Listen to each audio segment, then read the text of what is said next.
បាទកំពុងតែប្រាប់កម្ម20ម៉ោងរៀល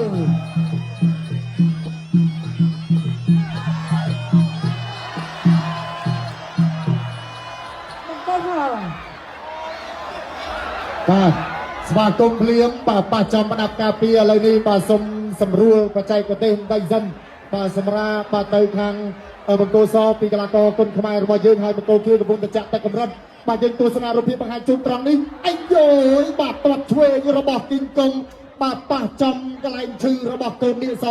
បាទឆ្លងដែនបាទទាត់ឆ្វេងយ៉ាងម៉េចមិញបាទតែយ៉ាងណាប៉ែសែងលេបាទគាត់ប្រាប់ថាអត់អីទេលោកគ្រូបាទចាក់ទឹកអម្រិតកាត់បន្ថយការឈឺចាប់បន្តិចមកហើយពុកម៉ែបងប្អូននេះក៏បានសាទរមែនទែនជាមួយនឹងការប្រកួតមួយនេះបាទយើងទស្សនាការប្រកួតជាបន្តទៀតបាទអរគុណច្រើនបន្តទស្សនាតុបឆ្វេងនៅផ្ទះជើងសមុទ្របាទពីរិទ្ធិគីងកុងបាទសែនលេងក៏ពុតបបល្អស្មើគីងកុងតែម្ដងបាទសម្លាក់សម្លឹងដៅចូលញាក់អត់តចេញក្បាច់អត់តចេញស្និតហើយជាងពីសែនលេងគាត់ស្ដាំអត់ដល់ក្រដៅទៅតុបឆ្វេងសែនលេងមិនសមវិញទេបោះផ្លង់បោះគោលដៅគេឲ្យទឹករៀមស្មោមកទីនេះដល់បង្គោលដៃតុបឆ្វេងទៅវិញពីរិទ្ធិគីងកុងបាទស្នាលគុណភាពបាទគឺកើតចេញពី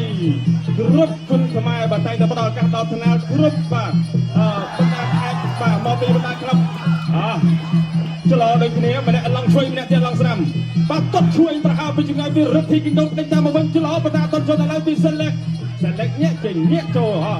ការប្រកួតគឺ5ទឹកវិញដេញតាមទៅវិញពីគីងកុងតត់ឆ្វេងចូលទៅក៏ពីរិទ្ធិគីងកុងប្រែទៅមុខទេសិនលេខញាក់ចលោមកវិញបាទញាក់ដូចគ្នាហើយក៏តត់ស្ដាំពីសិនលេខសុំមកឆ្វេងពីរិទ្ធិគីងកុងរៀបរំតាមវិបាកភ្លេងមានក្បាច់មានស្នៀតមានសិល្បៈរៀងខ្លួនបាទសុខសង្ឃជាអ្នកដែលបង្កើតសុខសង្ឃអ្នកដែលដឹងពីស្នៀតប្រថាតែអ្នកនេះធ្លាប់ទស្សនាផ្ទាល់ការប្រកួតរបស់គីងកុងចាប់ឆ្វេងប្រហាក់ពេញតាមចូលបាទក៏តែហើយមួយដៃឆ្វេងជាបន្តទៀតពីរិទ្ធិគីងកុងបាទអត់ទឹកកាប់គោលជើងក្រោមពីរិទ្ធិគីងកុងបាទសែនលេងកបោទឹកទឹកឆ្វេងខាងឆ្វេងដាក់ឆ្វេងមកដល់ពីគីងកុងដាក់ឆ្វេងទុកកលឹកដាក់ឆ្វេងពីបានអត់បានទុកឆ្វេងខាងឆ្វេងជិះដល់ពីគីងកុងទុកឆ្វេងមកដល់ពីគីងកុងបាទសូមសម្លេងហៅមួយ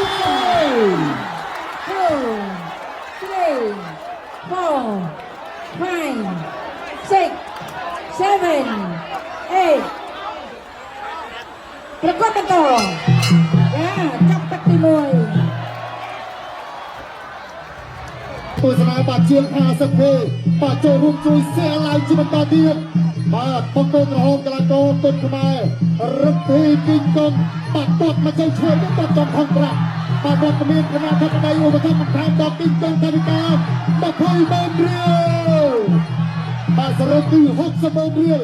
បាទដល់ធ្វើគីងកុងបាទតបស្ដាប់របស់ប៉ាសិនលេខ